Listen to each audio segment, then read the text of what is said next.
This is what I call the evolution of clay.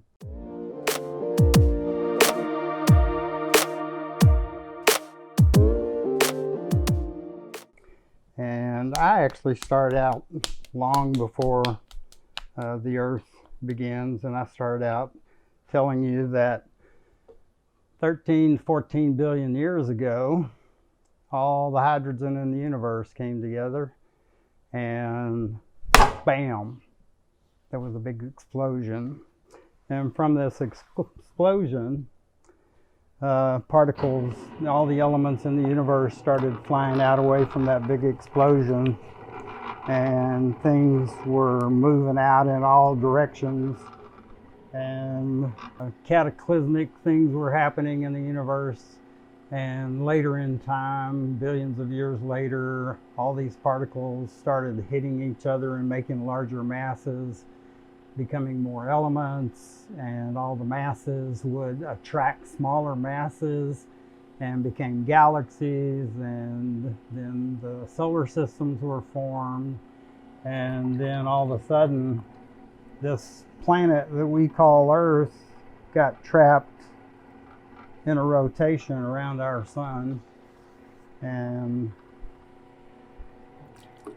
at that point in time, everything was very hot. Our Earth was molten magma. It was just a big ball of molten metal and minerals.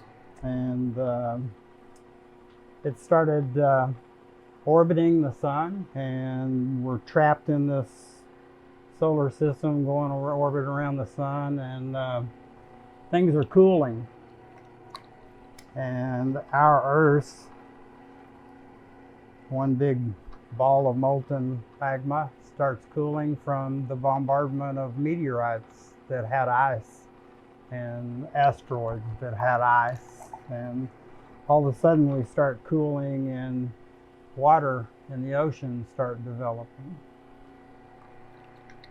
Over billions of years of time, the Earth starts cooling and forming a mantle, which is an area that surrounds the core, and then it cools more, and then the crust forms. What happens is that the mantle breaks apart every once in a while. The inside of the Earth, the core of the Earth, is hot magma still. We know this because every day a volcano erupts on the planet, and we know that the mantle's cracked because that magma from the center of the Earth spews up and gets in the fissures. So we'll start with a mountain here. Uniquely enough, the crust of the Earth is made up mainly of silica and alumina, about 65% silica and 15% alumina, and then other minerals that are found in the crust. Clay itself is made up of silica and alumina, and that's what forms clay. The erosion of igneous rock made by these elements, the erosion is what causes clay to be made. So basically there are several types of clay. There are primary clay and there's secondary clay. Primary clay can be found in the higher regions because that clay doesn't erode much. It only erodes a little bit in that area. We call these primary clays kaolin, also called china clay, and they're also called porcelain. Normally when clay was first discovered in areas, they would call it by the name that it was found in, and that's why we call this china clay. Some of the first purest clay is found in China. All of the china that is made, the pottery made from porcelain, is called china. China is one of the better clays that has the highest refractory. What I mean by refractory is that it has a high melting point. As the clay moves down and erodes more down an area or in a stream or a high place to a low place, it starts to pick up other minerals.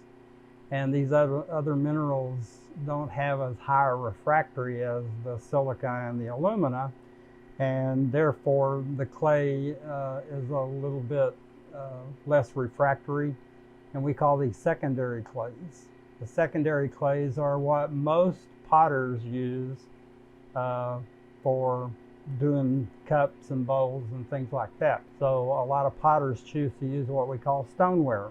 The firing range of stoneware is somewhere in between like 2100 degrees and 2400 degrees, or about that range before it starts melting. So a lot of pottery is made out of the stoneware. Stoneware also vitrifies at a high rate, and what I mean by vitrifies is that all the pores come together and close up, and the clay becomes harder. As the clay moves further down into other regions, it picks up more contamination, more minerals, and a lot of times it'll be in a high spot running down a river, and it'll pick up a lot of iron, and this lowers the melting point of the clay, and this is what we call our earthenware clays. Terracotta is an earthenware. The earthenwares are, you can make dishes and things out of earthenware, but they're not as durable. The red clay is just not as strong. Your earthenwares are what your bricks and your tiles, you know, for floors and walls and stuff like that are made out of. And they do a lot of it at a time, and it's less energy to fire them. So we take this clay. What I'm using now is called wet clay, and because it's really plastic right now, it's malleable and it can move around. Potters understand that clay itself can be made into something beautiful, and then there are phases of drying that you have to go through to finish the piece of work. This wet clay will dry, it'll air dry, and about half dry, half wet, it'll become what we call leather or plastic clay. And it has the consistency of plastic. You can carve on it, and it's hard, but you can't make anything, you can't move it around anymore once it gets to the plastic stage. And after it gets past the plastic stage and it's completely air dried, it's what we call greenware. Greenware is completely air dried clay, and this is a piece of greenware right here, and you can see that greenware is very fragile, so you have to be careful with greenware when you're cleaning it. After the clay is completely air dried, then most potters do a first firing called a bisque firing, and after the bisque firing they'll take it out, and most of them will glaze they'll glaze the bisqueware and then put it back into the kiln and fire it to the higher temperature, its highest temperature. And most of the glazes they have silica and kaolin, or silica and alumina added to it, and they have kaolin added to it, and it makes the glazes harder, like glass. So anyway, the potter makes something out of clay, fires it, glazes it, and then hopefully he sells it.